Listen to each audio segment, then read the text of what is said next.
नमस्कार दोस्तों, मेरा नाम है विशाल। मैं रिसर्च एनालिस्ट हूँ स्टॉक बॉक्स टेक्नोलॉजीज में और आप सबका स्वागत है स्टॉक बॉक्स के बिजनेस स्टैंडर्ड एनालिसिस वीडियो।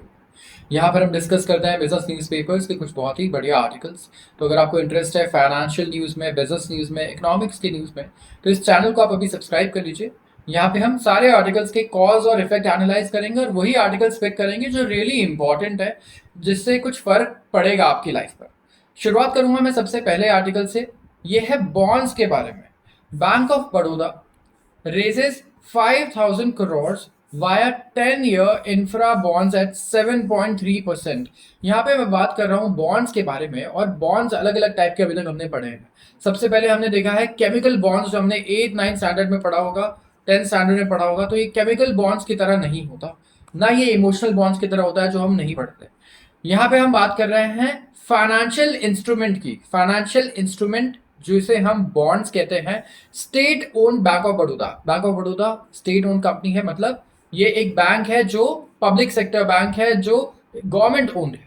और इन्होंने 5,000 करोड़ रुपए रेज किए हैं, मार्केट से उठाए हैं 10 साल 10 years इंफ्रास्ट्रक्चर बॉन्ड्स के थ्रू। कूपन रेट है 7.3% अकॉर्डिंग टू सोर्सेज। ये इस पूरे पैराग्राफ से आप समझ जाएंगे कि बॉन्ड्स होते क्या है और क्या क्या चीजें होती है। एक बॉन्ड बेसिकली क्या है, ये पीस ऑफ पेपर है जिसमें मैं लिख दे रहा हूं कि आई ओ यू बेसिकली लेट्स से 1,000 रुपए। अब यहां पर मैं लिख रहा हूं कि ये वैलिड है, या इसकी डेट ऑफ मेच्योरिटी है 10 साल। ठीक है, यहां पे 10 ईयर इंफ्रास्ट्रक्चर बॉन्ड था। यस, ये जो टाइप है इसका ये है इंफ्रा इंफ्रा बॉन्ड। और इसके अलावा मैं लिख रहा हूं कि 7.3% आपको देगा कूपन रेट। तो यहाँ पे इसका मतलब क्या है, मैं अगर बॉन्ड इशू करता हूँ तो उस पर सारी चीजें लिखी रहेंगी। 1,000 रुपए का ये एक बॉन्ड है जिसकी फेस वैल्यू है। मैं टोटल 5,000 करोड़ इशू करना चाहता हूँ, तो आप 5,000 करोड़ को 1,000 से इशू कर दीजिए, तो नंबर ऑफ बॉन्ड्स हमें उतने इशू करने पड़ेंगे। 10 साल की मेच्योरिटी है, मतलब ये बॉन्ड 10 साल बाद मेच्योर हो जाएगा, आपको वापस में आप रिडीम कर सकते हैं इसे 10 साल बाद। और 7.3% जो भी इसे होल्ड कर रहा है उसको मिलेगा। जो रेट ऑफ इंटरेस्ट ये जो है ना, इसको हम लोग बॉन्ड ईल्ड बोलते हैं। YIELD, yield. बॉन्ड्स के केस में हम लोग ईल्ड बोलते हैं। अब लोग इसे ब्याज भी बुलाएंगे, तो ये ब्याज भी बोलना ठीक ही रहेगा। तो इसको हम लोग कूपन रेट बोलते हैं 7.3%। बॉन्ड की बेसिकली ये कैरेक्टरिस्टिक्स है। और जो भी मेरे से खरीदेगा वो मुझे 1,000 रुपए देगा, और उसके बदले मैं उसके 7.3% का कूपन रेट दे रहा हूँ। और 10 साल की मेच्योरिटी पीरियड है, तो बेसिकली उधार ही लेना हुआ। ठीक है, ये उधार ही लेना हुआ एक तरीके से। एंड बॉन्ड्स की अलग अलग रेटिंग भी होती है, तो जितना सेफ होता है ना उतनी बढ़िया रेटिंग। जैसे ट्रिपल ए बहुत ही सेफ रेटिंग माना जाता है, मतलब पैसे मिलने के चांसेस यहाँ पे अच्छे खासे हैं आपको। ठीक है, ऐसा नहीं कि पैसा लेके डूब जाएगा। अगर यही बहुत लो रेटिंग है तो इसका मतलब बहुत रिस्की है। आप वो बॉन्ड खरीदेंगे, हो सकता है आपको पैसे मिले ही ना अपने, आप कूपन रेट की बात छोड़ दीजिए। ठीक है, लेकिन वहां पे कूपन रेट ज्यादा होगा। अगर आप कोई ऐसी जगह इन्वेस्ट कर रहे हैं ना जहां आपका पैसा वापस आने के चांसेस लेट्स से 99% है, 99.9% है, पैसा डूब ही नहीं सकता, वहां आप देखिएगा हमेशा रिटर्न कम रहता है। और जहां आप ज्यादा रिस्क ले रहे हैं ना यूजुअली, तो वहां रिटर्न ईल्ड भी ज्यादा रहता है यूजुअली, तभी आप रिटर्न चेज करने के चक्कर में रिस्क ज्यादा ले रहे होता है। तो यहाँ पे बेस इशू साइज है 2,000 करोड़ का, एंड ग्रीन शू ऑप्शन है 3,000 करोड़ का, and it was fully subscribe. तो देखिए, ये जानने की आपको जरूरत नहीं है कुछ ज्यादा, बस इतना जानने की हर बॉन्ड की रेटिंग होती है, हर इंसान की भी रेटिंग होती है। आपकी भी क्रेडिट रेटिंग है ना, आपकी क्रेडिट रेटिंग, आप सिविल स्कोर चेक करते हैं, बस बॉन्ड्स की भी वही होती है, क्योंकि वो भी उधार ले रहे हैं ना। तो जो कंपनी उधार ले रही है उसके लिए भी एक सिविल स्कोर होगा ना, तभी तो इंटरेस्ट रेट डिसाइड होगा कि उसको ज्यादा देना है कम देना है, उसकी हिस्ट्री क्या है, क्रेडिट हिस्ट्री। तो ये सेम चीज है। आप ये समझिए कि ये बिल्कुल कॉमन सेंस पे चलता है ये सब। तो ओवरऑल यहाँ पे इंफ्रास्ट्रक्चर बॉन्ड है, बस मैंने ये नहीं समझाया आपको। तो यहाँ पे देखिए लिखा हुआ है इंफ्रास्ट्रक्चर बॉन्ड्स क्या होते हैं, लास्ट पैराग्राफ में। इंफ्रास्ट्रक्चर बॉन्ड्स का जो टेनोर होता है, मतलब मेच्योरिटी पीरियड इनकी रहती है कम से कम भी 7 साल आगे की रहती है, तो 7 years एटलीस्ट इसका टेन्योर रहता है। और ये जो प्रोसीड्स हैं ये यूटिलाइज किए जाते हैं बैंक द्वारा लॉन्ग टर्म इंफ्रास्ट्रक्चर प्रोजेक्ट्स को फंड करने के लिए। तो बैंक ऑफ बड़ौदा इस फंड को सिर्फ लॉन्ग टर्म इंफ्रास्ट्रक्चर प्रोजेक्ट्स को फंड करने के लिए ही यूज कर सकती है। लेट्स से कोई डैम बन रहा है, लेट्स से कोई हाईवे बन रहा है, राइट। तो इन चीजों के लिए ही ये सिर्फ यूज हो सकता है।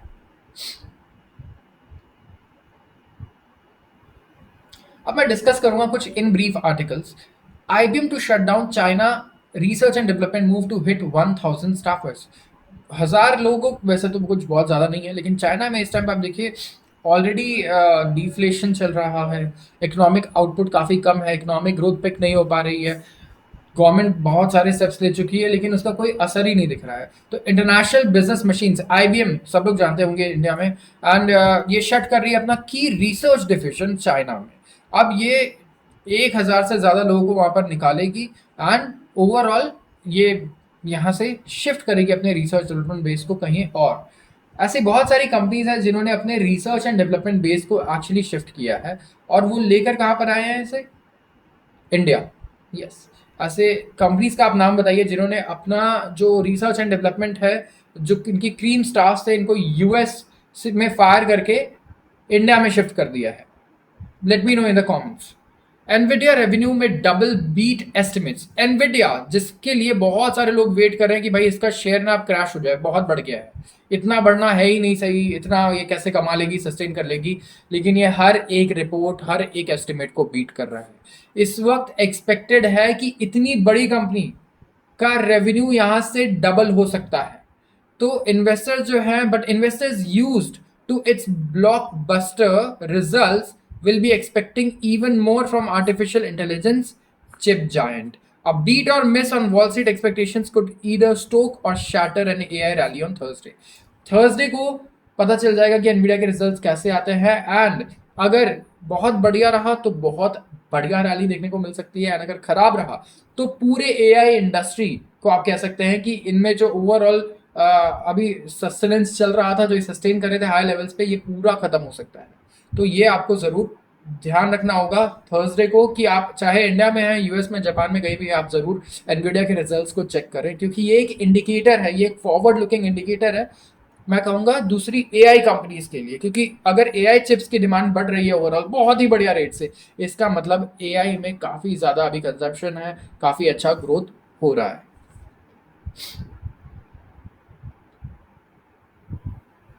After US Canada to impose after US Canada to impose 100% tariff on Chinese EVs. Yes. अब यहाँ पे कनाडा यूएस के बाद उससे कहा है कि वो 100% टैरिफ लगाएगा, मतलब टैक्स। अगर आप चाइनीज इलेक्ट्रिक व्हीकल्स इंपोर्ट करते हैं कनाडा में, और इन्होंने 25% टैरिफ अनाउंस किया है इंपोर्टेड स्टील और एल्यूमिनियम पर फ्रॉम चाइना। एंड ये सेम चीज हमें कहाँ पर देखने को मिली थी? अभी हम लोग डिस्कस कर रहे थे यूरोप के बारे में, यूरोपियन यूनियन के बारे में, कि किस तरीके से इन्होंने 40% तक टैरिफ लगा दिया है चाइनीज व्हीकल्स पर जो चाइना से आ रही है यूरोप में। और वैसे ही सेम कनाडा ने अब स्टेप लिया और 100% टैरिफ लगा दिया, यूएस भी 100% टैरिफ लगा चुका है। तो पूरी दुनिया में आप देख रहे हैं कि काफ़ी एक बड़ा यूटर्न है।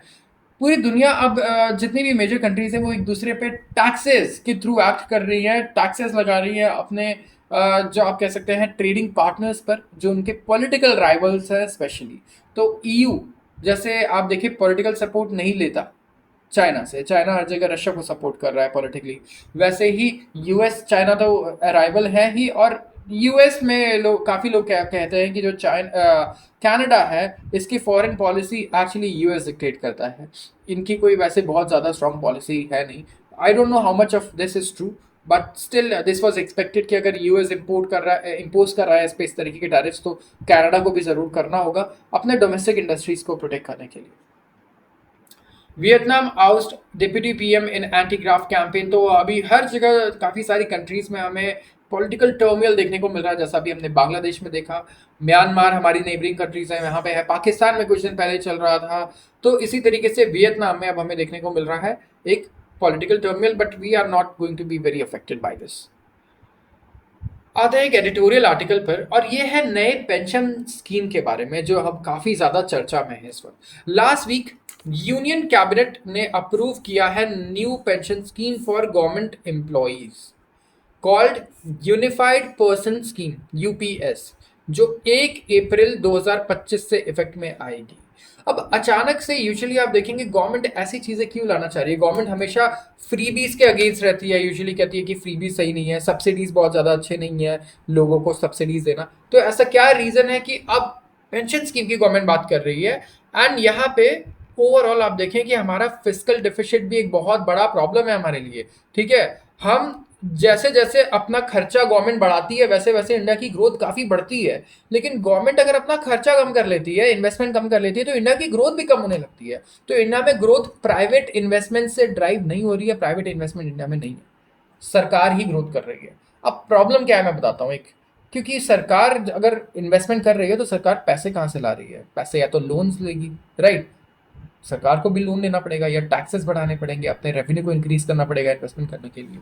तो प्रॉब्लम क्या है, जब आप इस तरीके का खर्चा करते हैं, जैसे इतने पेंशन जो आप परपेचुअली देंगे और उसके बाद आपको कुछ ऐसा मिलेगा नहीं खास, तो इससे प्रॉब्लम ये होती है यूजुअली कि आप जो पैसा ग्रोथ के लिए खर्च करने वाले थे वो पैसा आप यहाँ पर डालेंगे।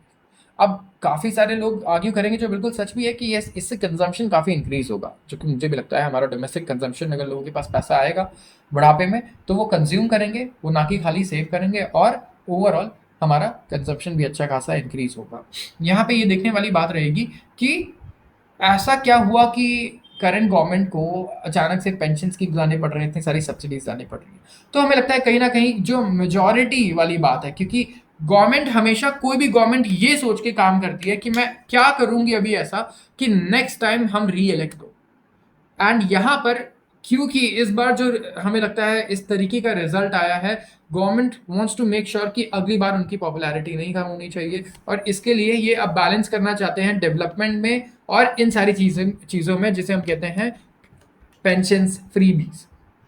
और यहाँ पे एक्चुअली हो सकता है इसका बहुत पॉजिटिव इम्पैक्ट हो इकोनॉमी पे। We can not be completely sure कि आगे जाके मतलब क्या कंजम्पशन पैटर्न रहता है, और इसका इफेक्ट भी काफ़ी दिन बाद आई थिंक देखने को मिलेगा। अगर ये रेट्रोस्पेक्टिव होता है तब तो नहीं, तब तो अभी कुछ दिनों बाद से ही देखने को हमें मिल जाएगा। बट यस, गवर्नमेंट के बजट पे स्ट्रेन पड़ना चाहिए। So let's read about it and let's learn about it. अभी से अजम्पशंस बना के कोई फायदा नहीं। तो यहाँ पे गवर्नमेंट एम्प्लॉयज जिन्होंने 1 जनवरी 2004 के बाद ज्वाइन किया है गवर्नमेंट जॉब, वो पार्ट है न्यू पेंशन स्कीम के। एंड यूबीएस जो अभी नई पेंशन स्कीम आ रही है जिसका नाम है unified pension scheme, central government employ को अश्योर्ड पेंशन मिलेगा worth 50% of the average basic pay drawn over 12 months, last 12 months service, provided employ has serve for at least 25 years. तो अगर आप 25 साल काम कर रहे हैं एज अ गवर्नमेंट एम्प्लॉय, तो पिछले 12 महीने में ऑन एन एवरेज जो आपका बेसिक पे था उसका 50% आपको ज़रूर मिलेगा एज अश्योर्ड पेंशन। और ये कम होगा उन एम्प्लॉयज़ के लिए जिन्होंने कम काम किया है, लेट्स से लेकिन 10 साल जो है मिनिमम क्राइटेरिया रखा गया है, आपको 10 साल मिनिमम जॉब करना पड़ेगा। इसके अलावा जो अश्योर्ड पेंशन है 10,000 का, it will be paid on superannuation to employees with minimum 10 years of service in the government. UPS के और भी फीचर्स रहेंगे, जैसे कि family pension, indexation to inflation, मतलब इन्फ्लेशन के साथ जैसे पेंशन्स भी बढ़ते रहते हैं लोगों के, और approval of with the approval of UPS government ने ट्राई किया है कि वो मिडिल पाथ ले by marrying features of old pension scheme and new pension scheme. तो जो ओल्ड पेंशन स्कीम था जिसके लोग काफ़ी फैन थे, काफ़ी ज़्यादा मैं कहूँगा जेनरस था लोगों के लिए, ये इन्होंने दोनों के फीचर्स को कंबाइन किया है, एनपीएस के भी और ओपीएस के भी। और अभी हमारे पास है यूपीएस। तो ये काफ़ी पॉलिटिकली इमोटिव मैं बोलूँगा, मैं कह सकता हूँ ये एक एक्ट है। यहाँ पे काफ़ी ज़्यादा पॉलिटिकली सेंसिटिव ये टॉपिक है, तो हम ज़्यादा इसे डिस्कस नहीं करेंगे, हमें सिर्फ फाइनेंस और बिजनेस से मतलब है। सो ओवरऑल हमें ये देखने को मिल रहा है कि आगे जाके अगर अश्योर्ड लोगों को बुढ़ापे में मिलता है पे, तो इससे यस गवर्नमेंट के बजट पे स्ट्रेन पड़ सकता है, बट हमें देखना होगा कितना। एंड साथ ही साथ एक इकोनॉमी में आप कह सकते हैं कंजम्पशन के रूप में अगर ये अच्छे से स्पेंड होता है तो ये काफ़ी मदद करेगा ओवरऑल हमारी इंडस्ट्रीज़ को, हमारी डोमेस्टिक जितनी भी इंडस्ट्रीज़ है, अगर कंजम्पशन इंप्रूव होता है तो ये सारी काफ़ी ग्रो भी करेंगी। Markets rise as Fed chief comments fuel global rally. यानी फ्राइडे को फेडरल रिजर्व के चेयरमैन जेरोम पॉवेल ने स्पीच दिया, काफ़ी लंबी स्पीच थी, हमने पूरी स्पीच सुनी उनकी। एंड इंडिया में जैसे आरबीआई है, यूएस में वैसे ही आप देखेंगे फेडरल रिजर्व है, एंड वहाँ पे जो फेडरल रिजर्व है वो सेम आरबीआई की तरह ही काम करता है। उसका काम भी है ये देखना कि इकोनॉमी में इन्फ्लेशन को वो कंट्रोल रखे। तो इंडियन इक्विटी बेंचमार्क्स ने गेन किया मंडे को। इक्विटी बेंचमार्क्स कौन कौन से हैं इंडिया में? निफ्टी और सेंसेक्स। तो यहाँ पर इंडियन इक्विटी बेंचमार्क्स लिखा है, इसका मतलब आपको समझ जाना है कि यहाँ बात हो रही है निफ्टी और सेंसेक्स की। यहाँ पे इक्विटी बेंचमार्क निफ्टी और सेंसेक्स ने मंडे को गेन किया काफी, क्योंकि बहुत ही डॉविश स्टेटमेंट आई। डॉविश का मतलब क्या होता है? दो वर्ड मैंने आपको कई बार सिखाए हैं मॉनेटरी पॉलिसी के टर्म्स में। अगर आप देखिए, एक होता है डॉविश और एक होता है hawkish.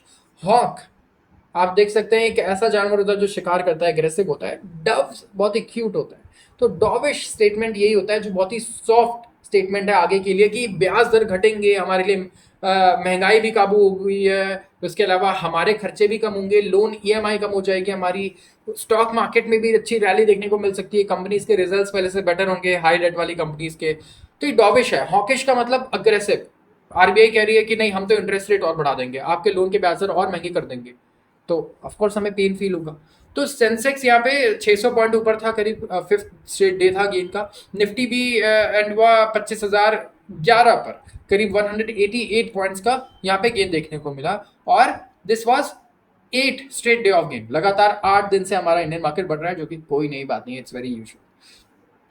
Total market capitalisation BSE firms का ये हो चुका है 462.3 ट्रिलियन रुपीस, जहां पे गेन हुआ है 2.3 ट्रिलियन रुपीस का।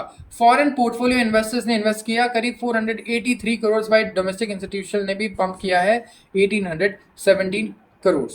इंडियन इक्विटी ने सेलिब्रेट किया 25,000 निफ्टी का लेवल क्रॉस करके। और इसका मैं हम लोग अब रीजन पे आते हैं, क्या हुआ क्या नहीं हुआ, ये तो ठीक है।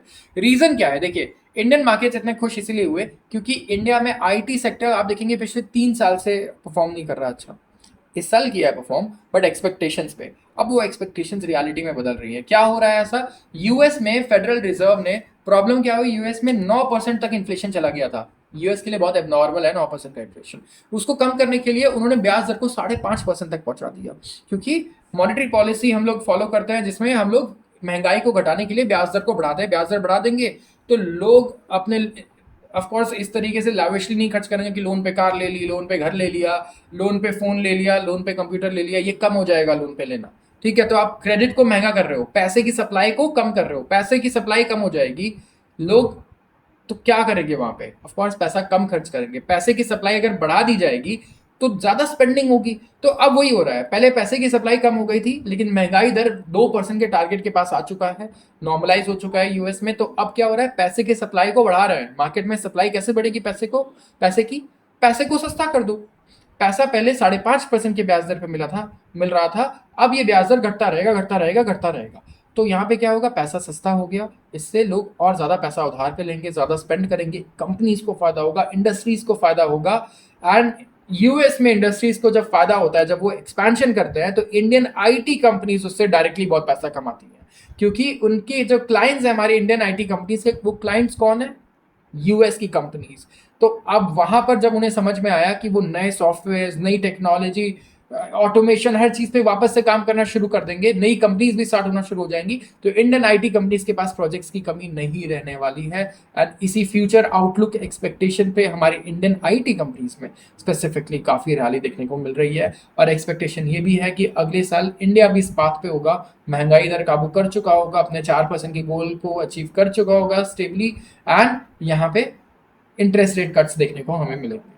तो ये बेसिक समरी है। मैं बात करूंगा जो ये रीजन लिखा हुआ है कि स्टॉक मार्केट इंडिया का क्यों बढ़ रहा है, क्योंकि इंडिया में तो खैर रीजन एक लिक्विडिटी भी है, क्योंकि लोग रिकॉर्ड पैसा डाल रहे हैं म्यूचुअल फंड्स में। तो आप जितना किसी चीज को बाय करेंगे उसकी प्राइस बढ़ेगी, भले वो चीज अच्छी है या नहीं है, डजंट मैटर। तो कई सारे स्टॉक्स ऐसे भी है जो नहीं अच्छे हैं, जो ओवर वैल्यूड वो बढ़ रहे हैं। लेकिन ऑफ कोर्स ओवरऑल मैं मार्केट के बारे में ऐसा कुछ भी नहीं बोलूंगा, इस पे मैं कमेंट नहीं करूंगा कुछ भी। बट यहाँ पे दोनों चीजें हेल्प कर रही है, एक तो फ्यूचर आउटलुक जो है पॉजिटिव वो, और साथ में जो लिक्विडिटी पुश है इंडिया में वो भी।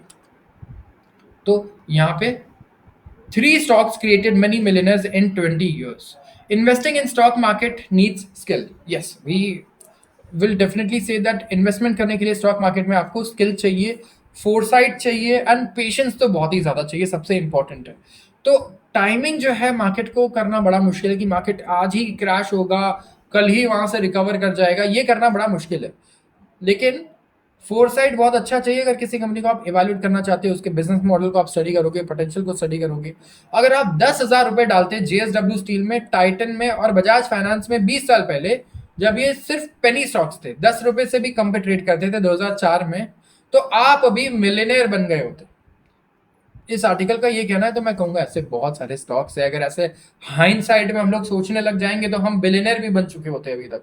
तो मुझे लगता है ये आर्टिकल मैंने चूज तो किया है, बट ये बहुत ज़्यादा रेलेवेंट नहीं होगा आप लोगों के लिए, क्योंकि अब ऑफ कोर्स ये प्रैक्टिकल नहीं है हाइंडसाइट में देख कर इस तरीके से करना। बट ठीक है, एक बार देख लेते हैं। इनका कहना है कि अगर आप देखें जेएसडब्ल्यू स्टील का स्टॉक, वह 1 रुपए के लेवल के आसपास पे चलता था ये 2004 में, और अब चल रहा है 940 रुपए।